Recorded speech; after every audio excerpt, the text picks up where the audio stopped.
Well, good morning to you, good morning. It is Friday 29th of November 2019. It's about 5 to 8 in the morning and the camera's struggling because of course it isn't yet daylight proper. It's a good time of day to start to take stock and think about what it is that I'm going to get up to today. Too early to decorate the Christmas tree, but you know, it's in the list of to-do things. I'm going to start the day with preparing firewood. That's sort of important when your only source of, your main source of heat is a wood burning stove. And the weather forecast says that next week we're going to have a bit of a cold spell. So, yeah, little bit of firewood cutting is recommended, I think. Yeah, I shall do some stuff in here, but hey, we're not going to do anything until it's light enough. I think that's good sense, don't you? It's exciting coming in the cave when it's dark, isn't it? But plenty of entertainment to be had in here. Yeah, I think the sensible thing to do is to have a cup of tea, and by the time I've drunk that, it'll be light enough to do stuff. Dear, I've just suffered a minor disaster.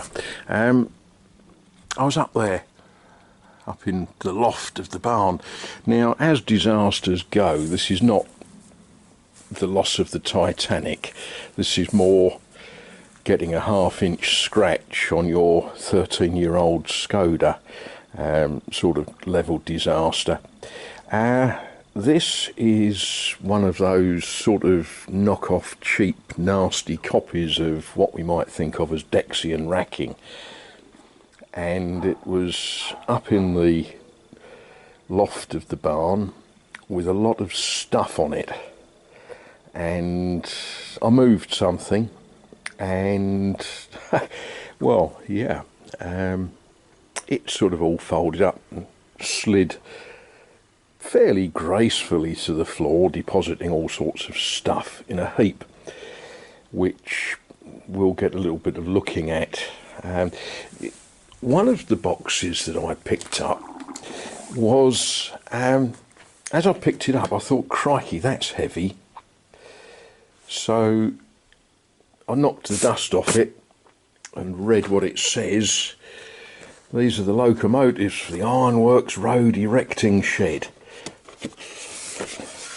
And I'd forgotten what I'd got in here. Look at that. Not just transferred, well, they're stickers to go on the side of. One of these,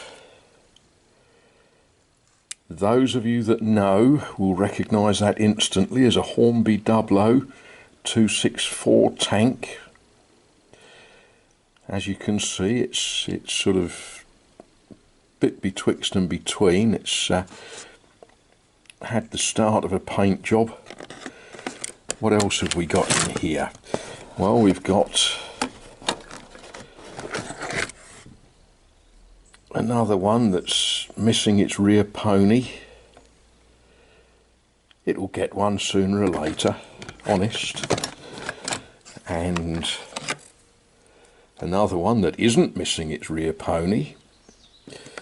And what else? Well, 1, 2, 3 of these delightful, that one's obviously missing its screw, Hornby Dublo 062 tanks. Now, a lot of people think of them as N2s.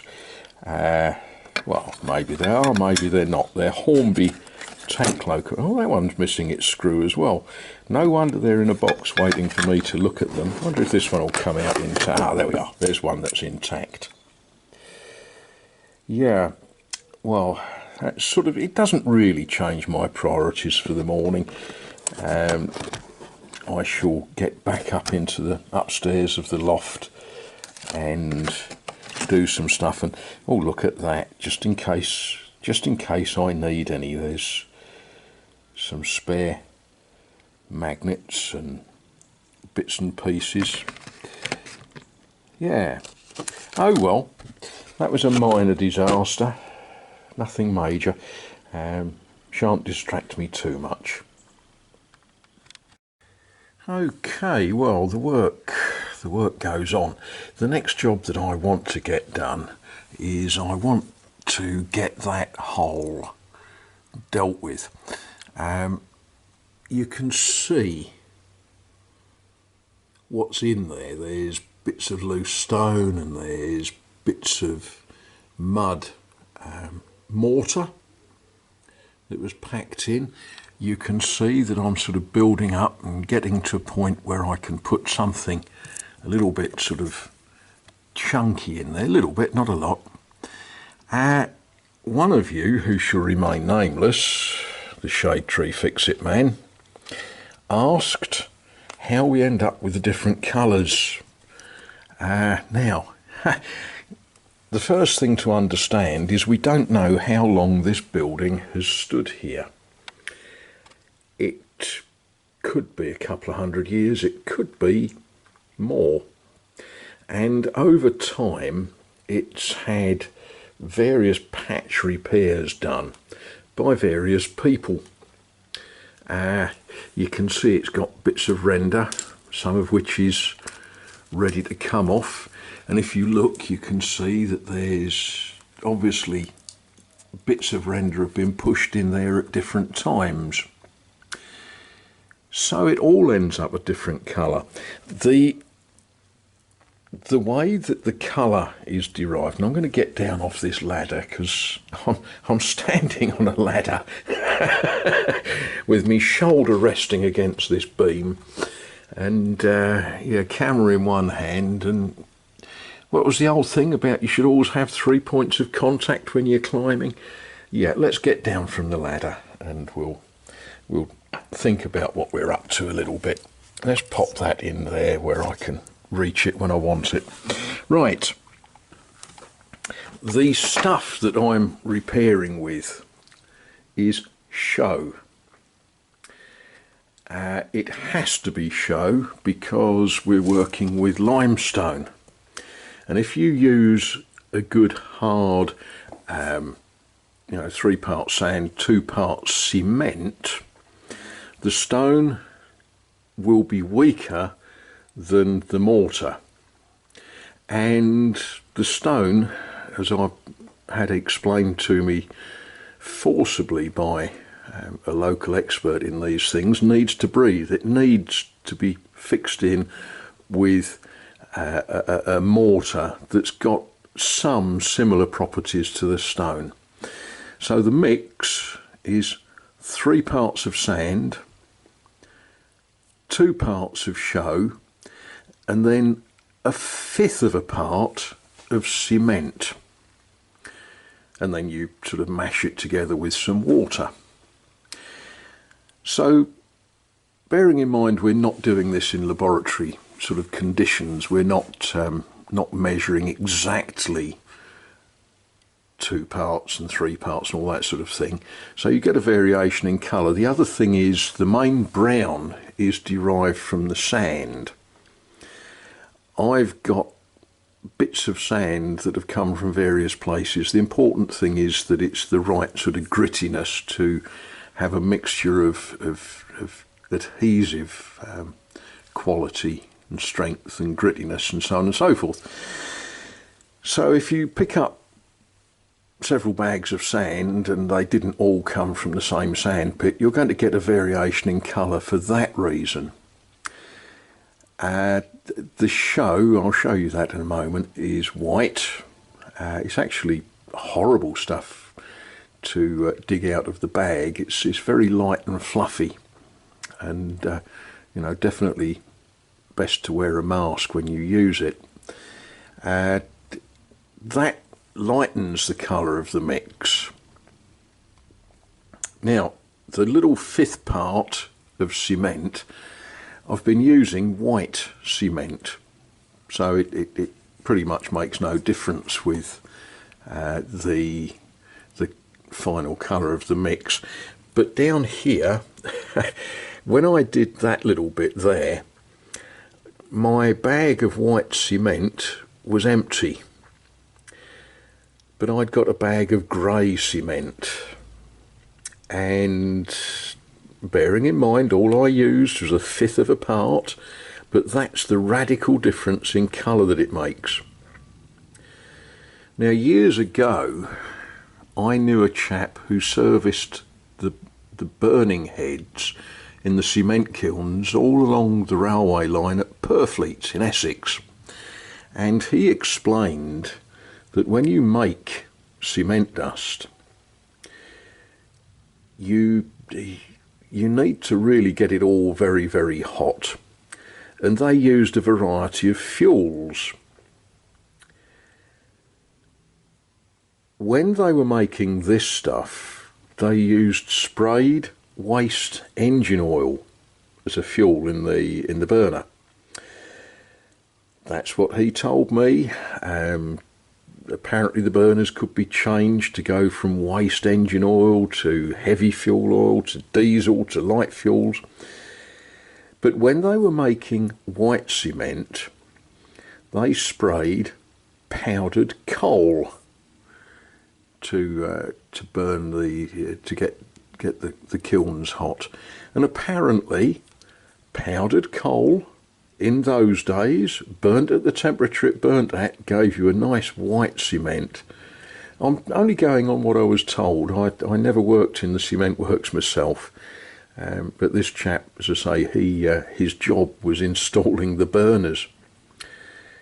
Incidentally, they were mounted on a sort of internal railway line that ran down the middle of the kilns, because when you changed the burners, you didn't turn the kiln off. You didn't let the kiln cool down, because things like a cement kiln, when you get them to working temperature, they expand quite a lot. And if you let them cool down, you can't just turn them back on. You've got to warm them for days before you can get them back to working temperature.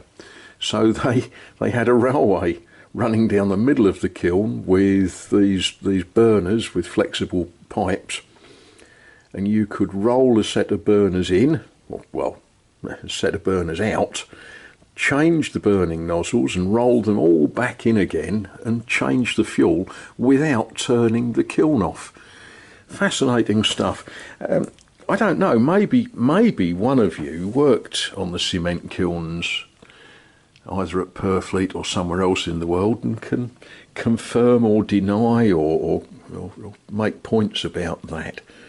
As I say, I never worked there. I just used to go past it all quite a lot and was fascinated by these giant revolving kilns that made cement dust.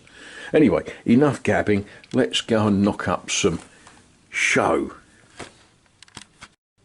Now I'll show you this because you probably don't see it in I don't know, B&Qs in England. I don't normally use this particular brand, and I've got no desire to advertise that company particularly. It's just I went to a different shop and I ended up, they didn't have quite what I wanted, but I needed some, so I picked up a small bag of Fleur de Chaux.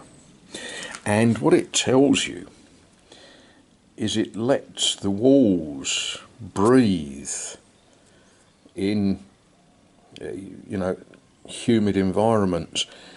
It doesn't shrink. Well, okay, not much. And yeah, it's ideal for decorating and such likes. Now, that's a big bag. If that was potatoes, I wouldn't be able to pick it up.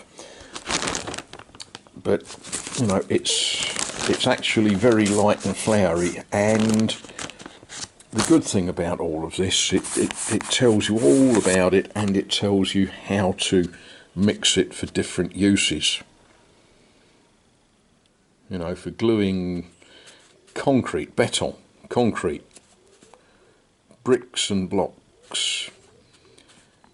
1 volume of chaux, 1 volume of cement, 5 volumes of fine sand. Blocks de béton cellulaire, that's the aerated concrete blocks. Yeah, you know, depending on what sort of thickness, of course, you're putting between the blocks. 2 volumes of chaux, half a volume of cement, 5 of sand. Maçonnerie, ancien, monté au mortier peu résistant. Right, that's sort of roughly what I'm doing.